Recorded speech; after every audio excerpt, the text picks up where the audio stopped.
In 1887, the Kingswell Institute for Wayward Youth in Salem, Massachusetts, was praised as a beacon of moral rehabilitation until investigators discovered 17 shallow graves behind the chapel. The discovery came during a routine expansion of the Institute's cemetery in March 1902. What should have been a simple, groundbreaking ceremony turned into Massachusetts' most horrific institutional scandal when a groundskeeper's shovel struck something that wasn't supposed to be there. The remains were small, fragile, and bore marks that no accident could explain.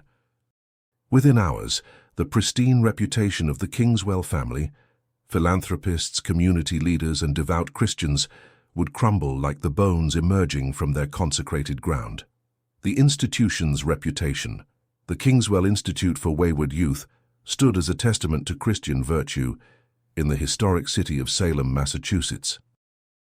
Established in 1887 by Patriarch William Harris and his wife Margaret, the institution occupied a sprawling 40-acre compound on the outskirts of town, complete with dormitories, classrooms, workshops, and a modest chapel that gleamed white against the autumn foliage of New England. William Harris had arrived in Salem in 1881 with considerable wealth accumulated through textile investments in Boston. Unlike many industrialists who came to Massachusetts seeking quick profits, Harris positioned himself as a pillar of moral rectitude in the growing community. His wife Margaret, a stern woman with penetrating gray eyes and an unwavering commitment to Congregationalist doctrine, shared his vision of transforming troubled youth through discipline, education, and spiritual guidance. The Institute's founding came at a time when post-Civil War America was grappling with unprecedented social upheaval. The rapid industrialization of New England had brought waves of immigrants, displaced rural families, and economic opportunists to Massachusetts. With this influx came the inevitable social problems: orphaned children, juvenile delinquents, and families torn apart by poverty, alcoholism, and the harsh conditions of factory life. Traditional family structures, already strained by the transition from agricultural to industrial society, often collapsed entirely, leaving children to fend for themselves in an increasingly dangerous urban environment. The Kingswell Institute promised to address these problems through what William Harris called moral rehabilitation. Unlike the harsh reform schools common in major cities, the Institute marketed itself as a place where troubled youth could find not just discipline, but genuine care and education. The Harris approach combined rigorous academic instruction with practical trade training, religious education, and what they termed corrective guidance for behavioral problems. From its inception, the Institute attracted positive attention from religious leaders, politicians, and social reformers across New England. The facility housed between 60 and 80 children at any given time, ranging in age from 8 to 17. These children came from diverse backgrounds. Some were orphans placed by county authorities, others were sent by desperate families unable to cope with defiant adolescents, and still others were transferred from overcrowded state institutions throughout the region. The Institute's reputation for success was built on carefully crafted annual reports that documented remarkable transformation stories. According to these documents, which were widely circulated among Congregationalist churches and reform organizations, the Harris approach achieved success rates that far exceeded those of comparable institutions. Former residents were said to have gone on to respectable careers as teachers, tradesmen, and community leaders throughout New England and beyond. William Harris's personal charisma played a crucial role in maintaining the Institute's sterling reputation. Standing well over 6 feet tall with an imposing beard and commanding presence, he was a gifted orator who regularly addressed church congregations, civic organizations, and educational conferences.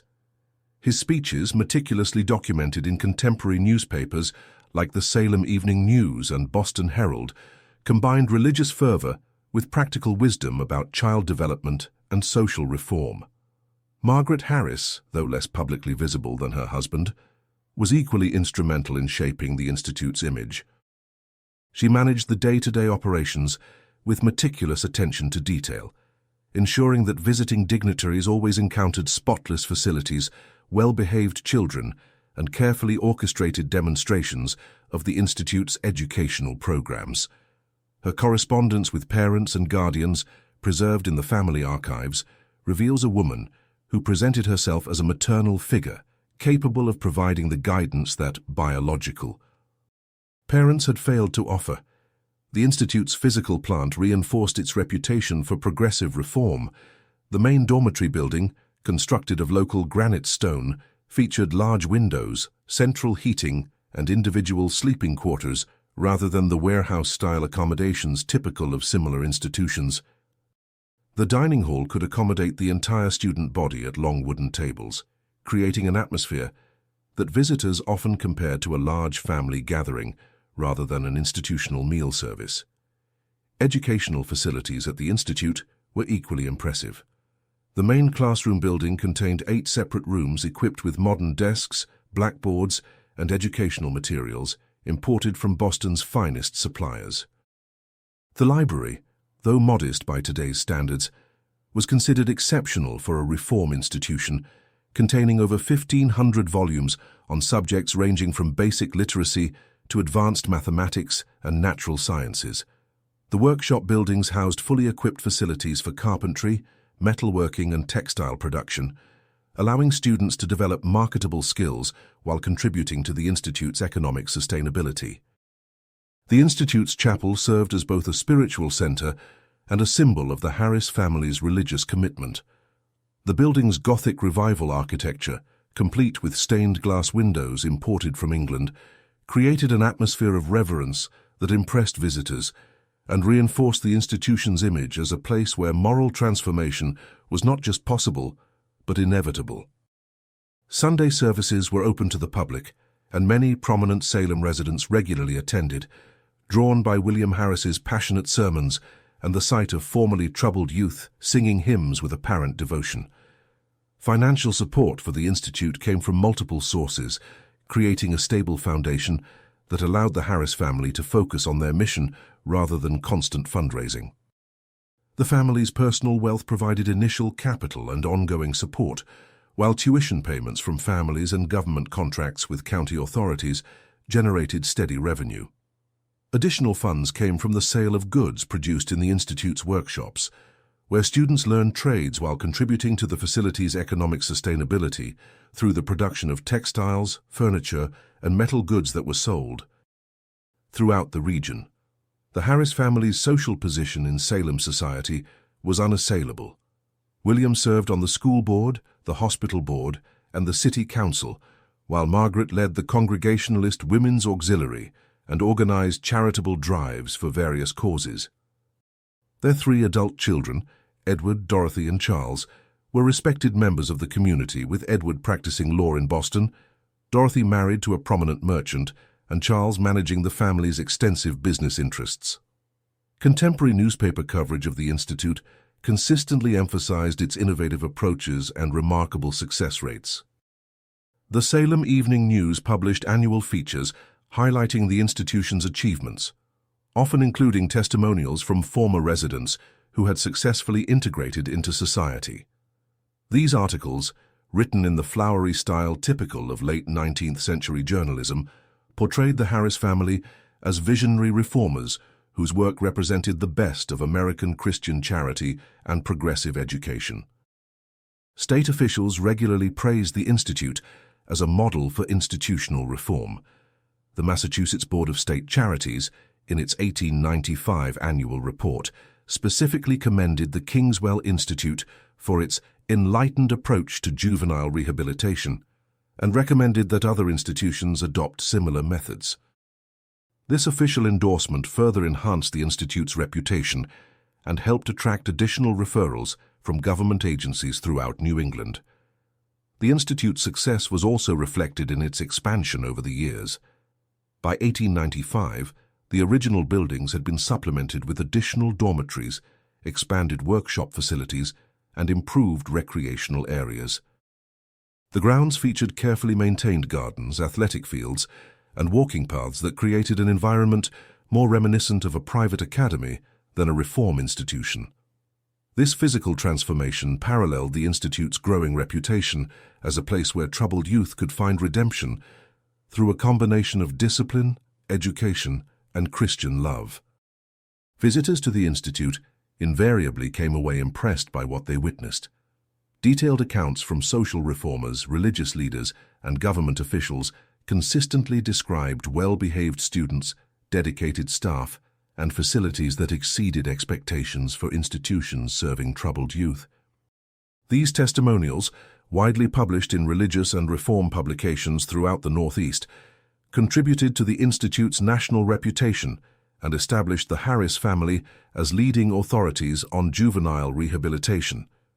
The Institute's influence extended beyond its immediate mission through the Harris family's active participation in regional and national reform movements. William Harris served on the boards of several educational and charitable organizations, while Margaret was a frequent speaker at conferences devoted to child welfare and moral reform. Their expertise was sought by legislators considering reforms to juvenile justice systems, and their recommendations influenced policy decisions throughout New England and the broader Northeast region. Professional associations also recognized the Institute's contributions to the field of juvenile rehabilitation. The American Association for the Study and Prevention of Infant Mortality invited William Harris to present papers at their annual conferences, while the National Conference of Charities and Correction regularly featured sessions on the Salem model of institutional reform. These professional endorsements further solidified the Institute's reputation as a leader in progressive approaches to youth rehabilitation. The Institute's educational program attracted particular attention from reformers who were advocating for more humane treatment of troubled youth. Unlike the punitive approaches common in most reform schools, the Harris method emphasized education, skill development, and character building through positive reinforcement rather than harsh punishment. This approach was documented in numerous articles in professional journals and reform publications, establishing the Institute as a model that other institutions should emulate. International visitors also contributed to the Institute's growing reputation. Delegations from England, Germany, and France toured the facility during the 1890s, with many European reformers returning home to implement similar programs in their own countries. These international connections further enhanced the Harris family's status as leading experts in the field of juvenile rehabilitation and social reform. The Institute's choir, composed of current and former residents, became a symbol of the institution's success in transforming troubled youth into productive citizens. The choir performed at religious services, civic events, and fundraising concerts throughout New England, with their performances serving as powerful testimony to the effectiveness of the Harris method. Many audience members were moved to tears by the sight of young people who had previously been considered incorrigible singing hymns with obvious sincerity and skill. By the turn of the century, the Kingswell Institute for Wayward Youth had become synonymous with progressive reform and Christian charity in Massachusetts. The institution's reputation was so firmly established that questions about its methods or effectiveness were virtually unthinkable. The Harris family had successfully positioned themselves as moral authorities whose work represented the highest ideals of American society, creating a foundation of public trust that would prove crucial in the events that were soon to unfold. The Institute had become not just a local institution, but a national symbol of what could be achieved when Christian principles were applied to the problem of juvenile delinquency. Ignored signs. The first whispers of concern about the Kingswell Institute emerged not from official channels, but from the margins of Salem society, places where uncomfortable truths often lingered before being acknowledged by respectable citizens. As early as 1890, just 3 years after the Institute's founding, disturbing rumors began to circulate among the town's working-class neighborhoods, immigrant communities, and the descendants of Salem's own dark history with institutional persecution. Martha Steele, a washerwoman who took in laundry from several prominent families, was among the first to voice suspicions. Her modest home near the North River provided a gathering place for domestic workers, and it was there that troubling stories first began to coalesce. Steele later testified that she had noticed an unusual pattern in the laundry she received from the institute. Too many items stained with blood, torn clothing that suggested violence rather than normal wear, and bedding that bore evidence of activities she refused to describe in detail to investigators. The testimony of Marie Douglas, a seamstress who occasionally worked at the institute, provided additional disturbing details. Douglas, an immigrant from Ireland who struggled with the prejudices of Protestant Salem, initially hesitated to speak about her experiences. However, when pressed by investigators years later, she revealed that she had witnessed punishments that went far beyond reasonable discipline.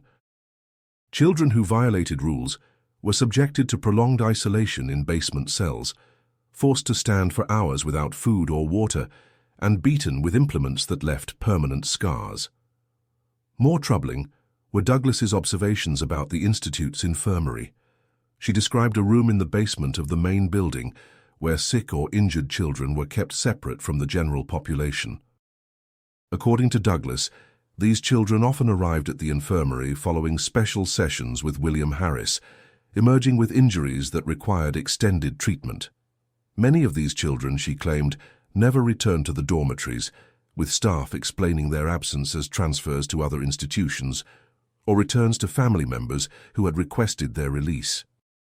The institute's relationship with local immigrant communities provided another source of disturbing information. The Kingswell Institute had contracts with various charitable organizations to house immigrant children who were being separated from their families as part of assimilation policies.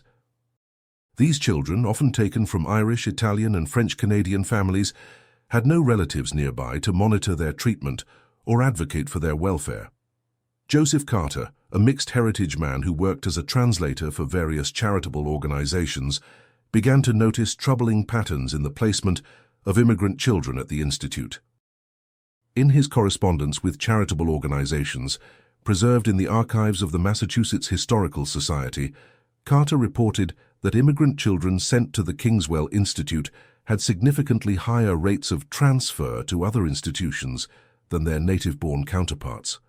More alarming, attempts to locate these transferred children often proved unsuccessful, with receiving institutions claiming no record of their arrival. Carter's concerns were supported by testimony from Anna Gilbert, an Irish immigrant woman who worked as a cook at the institute from 1892 to 1894.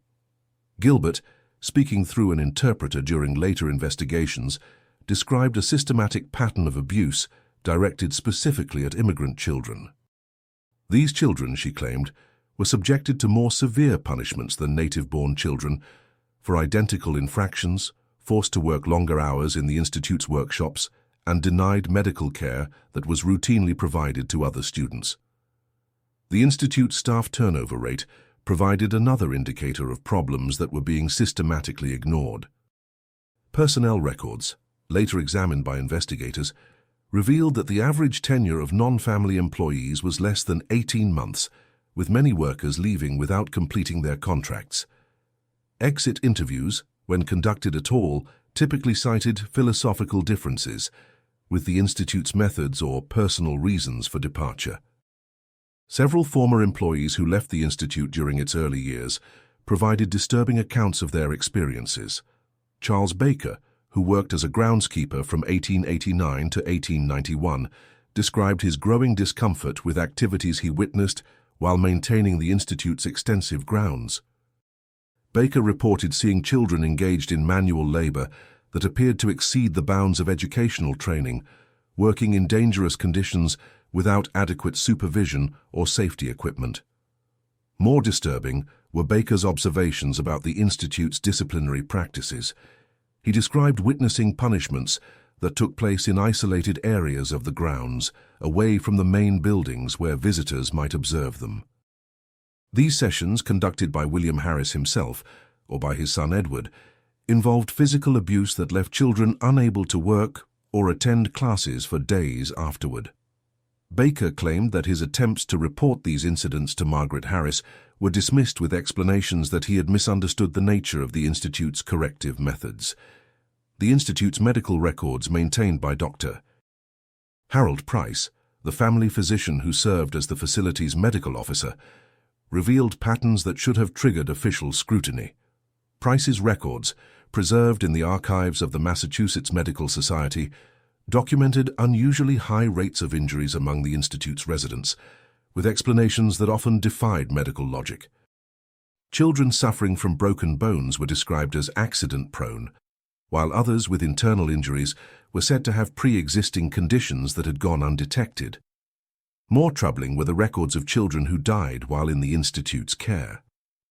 Between 1887 and 1902, official records documented 23 deaths among the institute's residents, a mortality rate that exceeded that of comparable institutions by more than 300%. The causes of death listed in these records, accidents, sudden illnesses, and suicides, raised questions that were never adequately investigated by local authorities. The Institute's relationship with local law enforcement provided another layer of protection that allowed concerning patterns to persist without official scrutiny. Sheriff Robert Anderson, who served in that capacity from 1885 to 1899, maintained close personal relationships with the Harris family and consistently dismissed complaints about the Institute as the work of troublemakers and malcontents. Anderson's reports, preserved in Essex County archives, reveal a pattern of cursory investigations that invariably concluded with findings that exonerated the Institute of any wrongdoing. This protective relationship extended to the county coroner's office, where Dr. George Mitchell served as coroner from 1888 to 1901. Mitchell's investigations of deaths at the Institute were consistently superficial, with autopsy reports that relied heavily on information provided by Institute staff rather than independent medical examination. The coroner's findings almost invariably supported the Institute's explanations for deaths, even in cases where the evidence suggested alternative explanations. The complicity of local officials in ignoring warning signs about the Institute was facilitated by the Harris family's extensive political and social connections. William Harris's position on the city council provided him with advance warning of potential investigations, while his financial contributions to local political campaigns ensured sympathetic treatment from elected officials. Margaret Harris's leadership role in social organizations gave her access to information about potential critics and the ability to mobilize community support against anyone who challenged the Institute's reputation. The Institute's financial relationships with local businesses created additional incentives for community leaders to ignore troubling signs. The facility's contracts for supplies, construction work, and services provided steady income for numerous local enterprises, creating a network of economic interests that had strong incentives to protect the Institute's reputation. Business leaders who might otherwise have questioned the Institute's practices found themselves reluctant to jeopardize profitable relationships with the Harris family. Religious leaders, who might have been expected to investigate reports of abuse at a Christian institution, instead provided additional layers of protection for the Institute. The Congregationalist church hierarchy, influenced by the Harris family's substantial financial contributions and William Harris's reputation as a religious leader, consistently endorsed the Institute's mission and methods. Church officials who received complaints about the Institute typically referred them back to the Harris family for investigation, creating a circular process that ensured troubling reports would never receive independent scrutiny. The Institute's practice of isolating children from their families and communities created additional barriers to the discovery of abuse. Many children at the Institute came from families that lacked the resources or social connections necessary to challenge institutional authorities. Others were orphans or wards of the state who had no advocates outside the system. Even when family members attempted to investigate reports of abuse, they often found themselves confronted with institutional barriers that made independent verification of their concerns virtually impossible. The systematic nature of the cover-up became clear through the testimony of Edward Collins, a former teacher at the Institute who left in 1896 after 2 years of service. Collins, who later became a Congregationalist minister in Vermont, described a culture of secrecy and intimidation that pervaded the institution.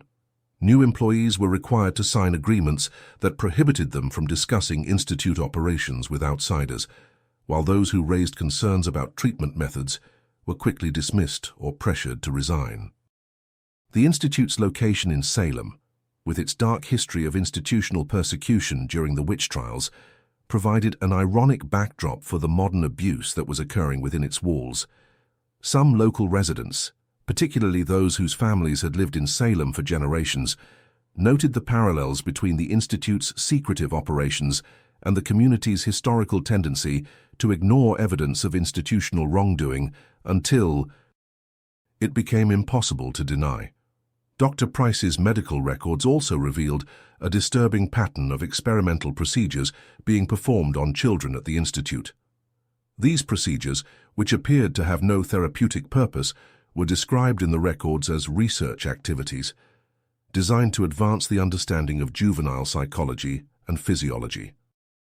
The true nature of these experiments would not be revealed until the full investigation began, but the medical records provided early evidence of the systematic abuse that was occurring behind the Institute's facade of charitable work.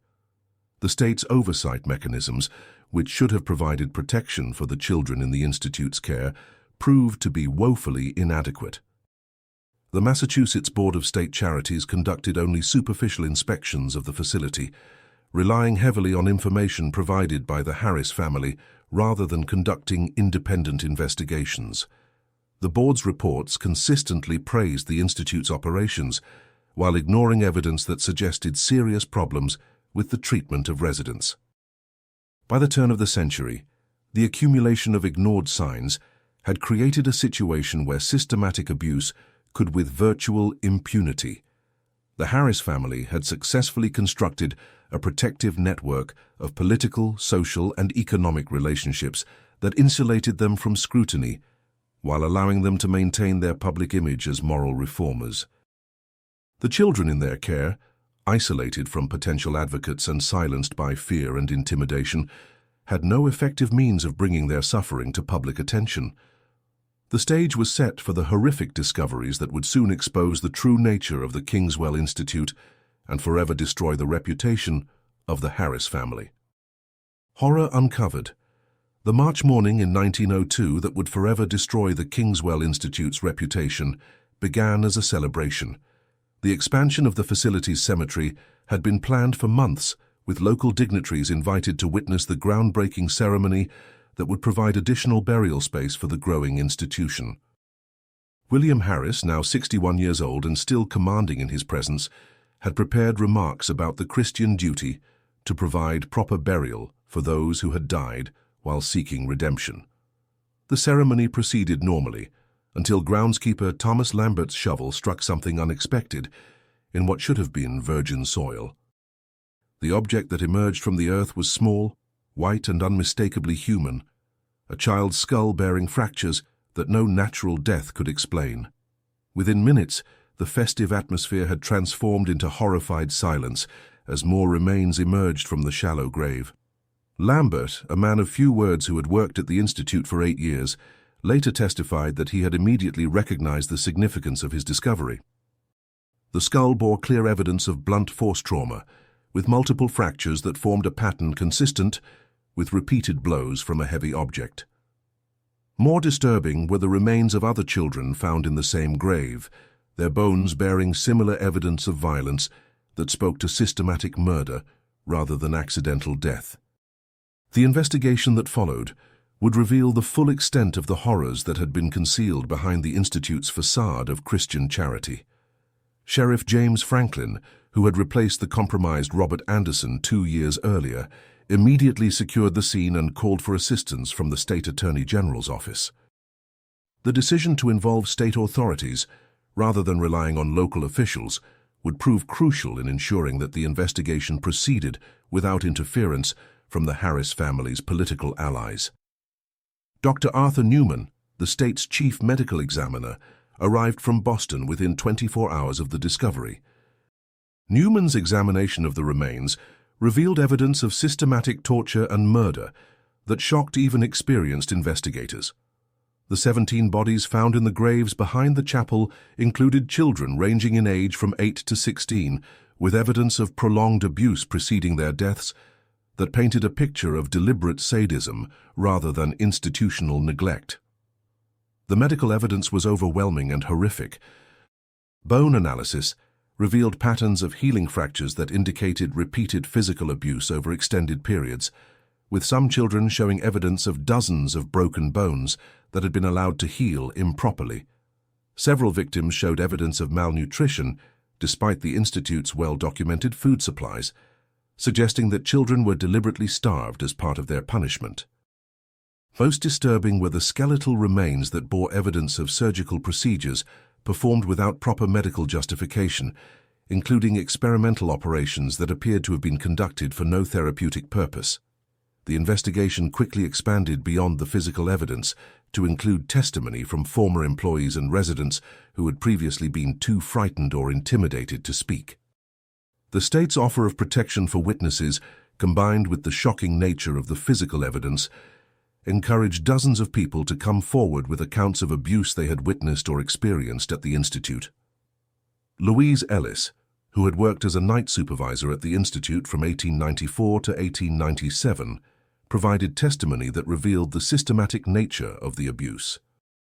Ellis described a culture of terror that pervaded the institution after dark, when the daytime facade of educational rehabilitation gave way to sadistic punishment sessions conducted by William Harris and his sons.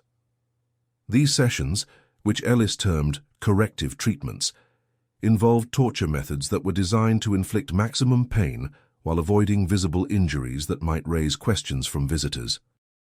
The testimony of survivors provided the most damning evidence of the Institute's true nature. Raymond Elliott, who had been sent to the Institute as a 12-year-old in 1891 and managed to escape 3 years later, described a systematic program of abuse that targeted children who showed signs of resistance or independence. Elliott's account, corroborated by medical examinations that revealed extensive scarring consistent with his testimony, detailed torture methods that included prolonged isolation, near drowning, and sexual abuse that left permanent physical and psychological damage. More disturbing were Elliott's descriptions of the Institute's special programs for children who were deemed incorrigible. These programs, conducted in basement facilities that were hidden from public view, involved experimental procedures that appeared to be designed to test the limits of human endurance. Children subjected to these programs were told they were participating in medical research that would help other troubled youth, but the reality was far more sinister. The investigation revealed that the Institute's basement contained a series of hidden rooms that had been specifically designed for torture and confinement. These rooms, constructed during the original building phase but never included in architectural plans available to the public, featured specialized equipment for restraining and abusing children. The discovery of these facilities provided physical evidence that corroborated survivor testimony and revealed the premeditated nature of the abuse. Documentation found in William Harris's private study provided additional evidence of the systematic nature of the crimes. Harris's journals, written in a cipher that was eventually decoded by experts from Harvard University, contained detailed accounts of the torture sessions, including descriptions of experimental procedures and observations about the psychological effects of different forms of abuse. These documents revealed that Harris viewed the children in his care not as human beings to be helped, but as subjects for his sadistic experiments. The journals also revealed the extent of the family's involvement in the crimes. Margaret Harris was described as an active participant in the abuse, with particular responsibility for selecting children for the special programs and monitoring their responses to different forms of torture.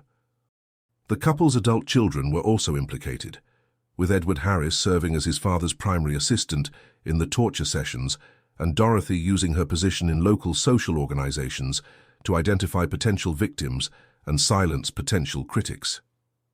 The investigation's expansion to include financial records revealed another dimension of the Institute's crimes. The facility had been systematically defrauding government agencies and private donors by claiming expenses for children who had been murdered months or years earlier. This fraud, which totaled more than $200,000 over the Institute's 15-year history, had been used to fund the construction of the hidden torture facilities and to pay bribes to local officials who might otherwise have investigated reports of abuse. The discovery of the Institute's records also revealed the extent of the cover-up that had protected the Harris family for so long. Correspondence between William Harris and local officials documented a systematic program of bribery and intimidation that had ensured the silence of potential witnesses and the complicity of law enforcement. These documents implicated more than a dozen local officials, including Sheriff Anderson, Coroner Mitchell, and several members of the City Council. The investigation's findings were so shocking that they attracted national attention, with newspapers across the country reporting on the discoveries at the Kingswell Institute. The New York Times published a series of articles that described the case as the most horrific example of institutional abuse in American history, while religious publications struggled to explain how such crimes could have been committed in the name of Christian charity. The physical evidence collected from the basement torture chambers painted a picture of systematic cruelty that defied comprehension. Investigators found specialized restraint devices, instruments designed to inflict pain without causing death, and detailed records of experimental procedures that had been performed on the children. The evidence suggested that the Harris family had been conducting a long-term study of human suffering, using the children in their care as unwilling subjects. Testimony from Albert Fisher, who had been held at the Institute from 1896 to 1899, provided additional details about the experimental procedures. Fisher described being subjected to tests that were designed to measure his responses to different forms of physical and psychological torture.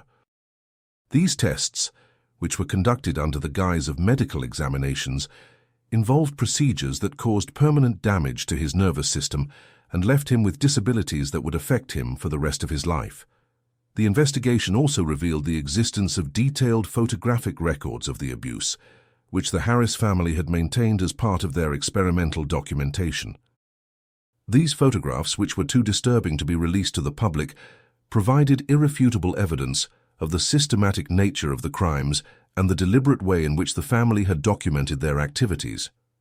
The trial of the Harris family began in September 1902, with the prosecution presenting evidence that included testimony from more than 40 witnesses, hundreds of pages of documentary evidence, and the physical remains of 17 murdered children.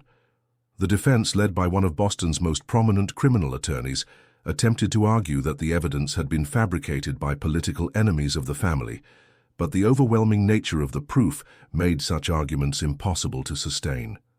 The testimony of survivors proved particularly compelling to the jury. Carl Bennett, who had been held at the Institute from 1893 to 1896, described in graphic detail the torture methods employed by the Harris family and the systematic way in which potential witnesses were silenced. Bennett's testimony was supported by medical evidence that documented the permanent injuries he had sustained, providing physical proof of the abuse he described. The prosecution's case was further strengthened by the testimony of Dr. Newman, who explained the medical evidence in terms that left no doubt about the cause of death for the 17 victims.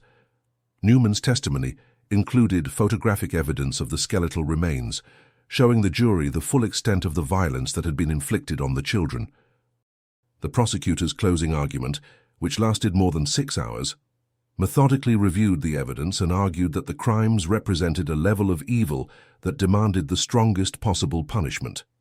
Eugene Hoffman, another survivor who testified during the trial, described the psychological manipulation techniques that the Harris family had used to maintain control over their victims. These techniques, which included systematic isolation, deliberate confusion about the passage of time, and the use of other children as informants, created an environment where resistance was virtually impossible and escape seemed unthinkable. The jury deliberated for less than 4 hours before returning guilty verdicts on all charges against William, Margaret, and Edward Harris. The sentences reflected the severity of the crimes. William Harris was sentenced to death, while Margaret and Edward received life sentences without the possibility of parole. Dorothy Harris, whose involvement was deemed less direct, received a sentence of 25 years in prison.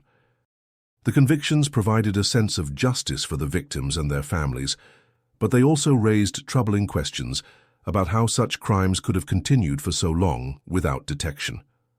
The investigation had revealed a level of institutional complicity that extended far beyond the Harris family, implicating dozens of local officials and community leaders who had either actively participated in the cover-up or willfully ignored evidence of abuse.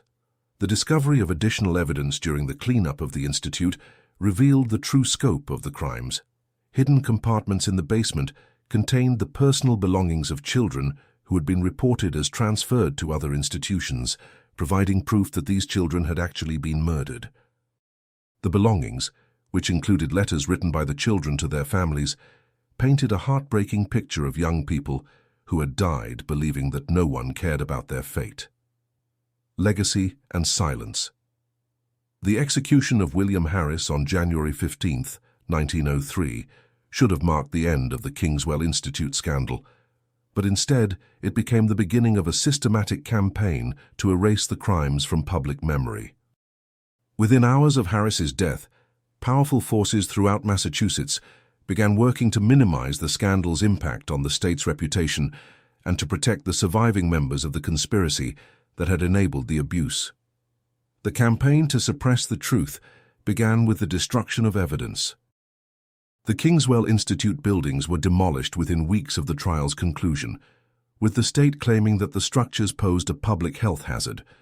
The demolition was conducted with suspicious haste, destroying potential evidence before federal investigators could complete their examination of the facilities. The basement torture chambers, which had provided crucial evidence during the trial, were filled with concrete and buried beneath tons of earth. More disturbing was the systematic destruction of documentation related to the case. Court records, which should have been preserved as part of the official legal archive, began disappearing within months of the trial's conclusion. Key pieces of evidence, including William Harris's coded journals and correspondence with local officials, were removed from the court clerk's office and never recovered. The official explanation cited a fire that had damaged the courthouse, but no evidence of such a fire could be found in newspaper archives or insurance records. The survivors of the Kingswell Institute found themselves facing a new kind of persecution in the aftermath of the trial. Many of the former residents who had testified against the family received threats and harassment that forced them to leave Massachusetts entirely. Raymond Elliott, whose testimony had been crucial to the prosecution's case, was found dead in a Chicago hotel room in 1904, with local authorities ruling his death a suicide, despite evidence suggesting otherwise. Other survivors faced more subtle forms of intimidation. Albert Fisher, who had provided some of the most damaging testimony against the Harris family, found himself unable to secure employment or housing in Massachusetts. His attempts to start a new life were repeatedly sabotaged by anonymous letters that revealed his connection to the Institute case, forcing him to change his name and relocate to California. Even there, he lived in constant fear that his past would be discovered and his safety compromised. The systematic silencing of witnesses extended to former employees who had testified about the abuse. Louise Ellis, the night supervisor whose testimony had revealed the scope of the nighttime torture sessions, was institutionalized in a state mental hospital within 6 months of the trial's conclusion. The commitment papers cited a sudden onset of hysterical delusions, but family members who attempted to visit her were told that she had died of natural causes. No death certificate was ever filed, and her body was never released to her family. The medical professionals who had provided expert testimony about the abuse also faced retaliation. Dr. Arthur Newman, the state medical examiner whose analysis of the skeletal remains had been crucial to the prosecution's case, was demoted from his position and eventually forced to leave Massachusetts entirely. His replacement, Dr.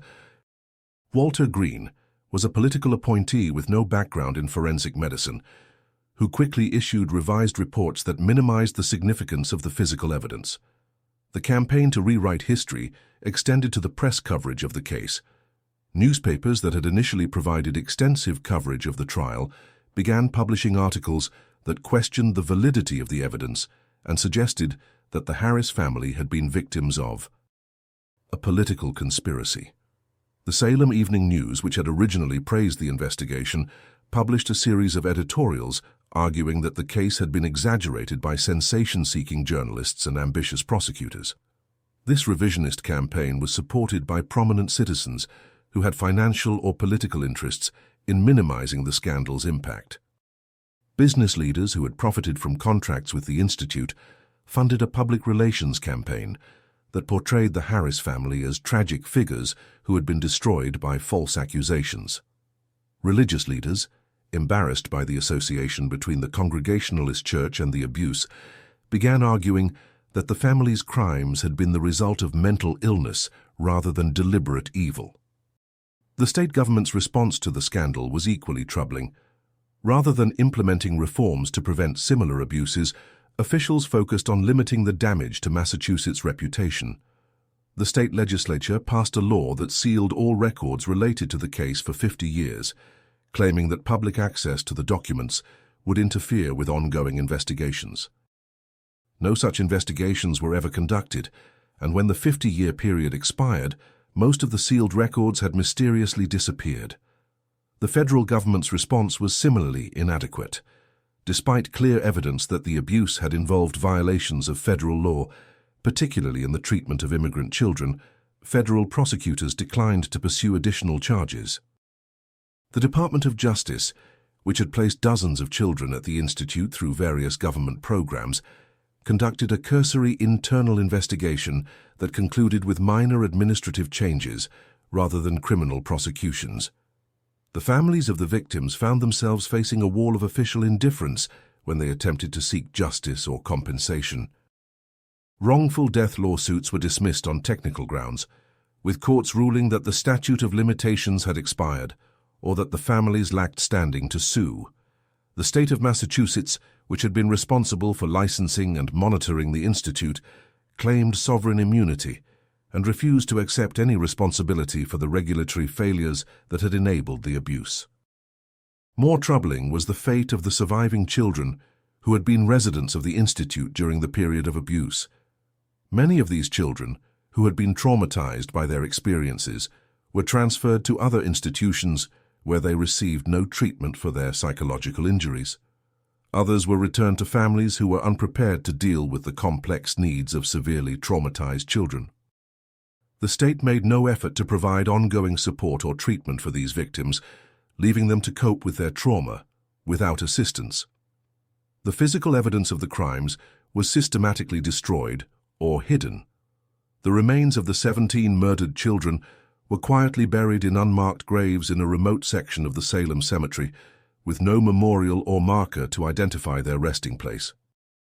The location of these graves was not recorded in cemetery records, ensuring that future generations would have no way to honor the victims or learn from their tragic fate.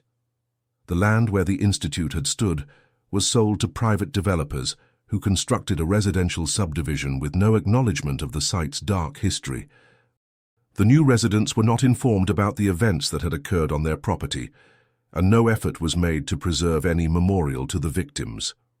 The torture chambers that had been filled with concrete remained buried beneath suburban lawns, their existence known only to a handful of officials who had sworn to keep the information secret. The surviving members of the Harris family were quietly integrated back into society after serving reduced sentences. Margaret Harris was released from prison in 1915 after serving only 13 years of her life sentence, with officials citing her advanced age and declining health. She spent her remaining years living quietly with relatives in Vermont, where she died in 1923 without ever acknowledging her role in the crimes. Edward Harris was released in 1920 after serving 18 years of his life sentence, with his release justified by claims that he had been a model prisoner who had found religion while incarcerated. He moved to Oregon, where he lived under an assumed name and worked as a clerk in a hardware store. His true identity was never discovered by his neighbors, and he died in 1942 without ever facing additional consequences for his crimes. Dorothy Harris served her full 25-year sentence, but was released in 1927 to a world that had largely forgotten about the scandal. She moved to California, where she lived comfortably on money that had been hidden in family trust funds before the trial. She never married or had children, spending her final years as a reclusive figure who avoided all contact with the press or law enforcement. The institutional reforms that might have prevented similar abuses were never implemented. The state of Massachusetts continued to license and monitor residential institutions for children using the same inadequate procedures that had failed to detect the abuse at the Kingswell Institute. Other states, despite being aware of the Massachusetts scandal, made no significant changes to their own oversight procedures. The religious community's response was equally inadequate. The Congregationalist Church, rather than conducting a thorough examination of how the abuse had been enabled by its institutional culture, focused on distancing itself from the scandal. Church leaders argued that the Harris family's crimes were an aberration that had nothing to do with Congregationalist doctrine or practice, avoiding any meaningful discussion of the institutional failures that had enabled the abuse. By 1910, less than a decade after the trial, the Kingswell Institute scandal had largely disappeared from public discourse. Newspaper archives from the period show virtually no mention of the case, and official records contain no evidence of ongoing investigations or reforms. The systematic campaign to erase the crimes from public memory had succeeded, leaving the victims forgotten and the lessons of their suffering unlearned. The few individuals who attempted to keep the memory of the crimes alive faced intimidation and harassment that eventually forced them into silence. Historians who tried to research the case found that crucial documents had been destroyed or were unavailable, making it impossible to piece together a complete account of the events. The official version of history, which portrayed the Harris family as tragic figures who had been destroyed by false accusations, became the accepted narrative. The legacy of the Kingswell Institute scandal extends far beyond the immediate victims and their families. The successful cover-up demonstrated that even the most heinous crimes could be hidden from public view if sufficient political and economic power was brought to bear. The failure to implement meaningful reforms or to hold accountable those who had enabled the abuse sent a message that institutional child abuse would be tolerated as long as it could be concealed. The systematic destruction of evidence and silencing of witnesses created a template that would be used to cover up similar scandals in the decades that followed. The techniques pioneered in the aftermath of the Kingswell Institute case, the destruction of documents, the intimidation of witnesses, the rewriting of history, would be employed repeatedly to protect powerful individuals and institutions from accountability for their crimes. The children who died at the Kingswell Institute remain nameless and forgotten, their graves unmarked, and their stories untold. The survivors who managed to escape or testify against their abusers were systematically silenced, their voices drowned out by a chorus of official denial and public indifference. The legacy of their suffering is a reminder that institutional evil can flourish when good people choose to look the other way, and that the price of silence is measured in the blood of the innocent. The Kingswell Institute may have been destroyed, its buildings reduced to rubble and its records burned, but the forces that enabled its existence to operate in communities across America, the same patterns of institutional protection, official complicity and public indifference that allowed William Harris and his family to torture and murder children with impunity, can be found in countless other cases where powerful individuals have used their positions to prey upon the vulnerable. The true horror of the Kingswell Institute scandal is not just the suffering of the children who died within its walls, but the systematic way in which their deaths were covered up and their killers protected. The failure of justice in this case serves as a warning about the fragility of the institutions that are supposed to protect the innocent and the ease with which they can be corrupted by those who seek to exploit their power for evil purposes. If this story impacted you, if you stayed until the end, it's because you feel these hidden truths also need to be exposed. So leave in the comments the city you're watching from. This way we can see how far these stories are reaching. And subscribe to the channel. There are many other cases the world tried to forget, but we insist on remembering.